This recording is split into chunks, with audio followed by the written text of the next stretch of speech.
The Sports Business Journal reports that beer maker Modelo Especial will replace Bud Light as the UFC's official beer for the United States starting in January 2018. The deal is a benchmark move by the beer maker as it is attempting to make a splash in the U.S. market. Bud Light signed a 10-year pact with the UFC Indiana, 2008. At the time, the deal was huge for a still-growing company, but it appeared that despite renewal talks and being pleased with the sponsorship performance, Anheuser-Busch did not want to come back at the same terms.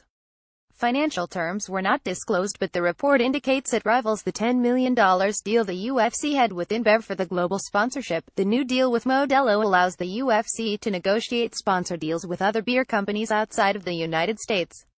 The brand is new to sports sponsorships as it ran its first national English-language TV campaign 18 months ago and signed its first sports sponsorship just a year ago.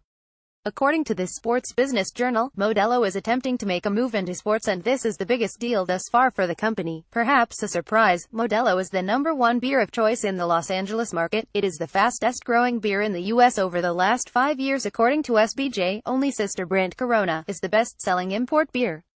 Payout perspective: the deal is a calculated risk for Modelo as it is seeking to grab more of an audience and attract the vaunted 2,134 male demo. Unlike other sports sponsorships, this may come with some risks since UFC events are announced in a relative short time span as compared to other sports. Thus, market activation targeting a city outside of Las Vegas may be somewhat harder than baseball, where it is known what cities will hold events. For the UFC, it's a good win for the company. Not only does it grab a U.S. beer sponsor, there is not global exclusive, so the company can negotiate with local regions and countries to be the official beer in those respective areas. Yet, the speculation is that the financial terms of the Modelo deal is on par with what Bud Light paid for the global sponsorship. Also, the deal may open up what could be a lucrative liquor spirits market as the Bud Light deal blocked this potential.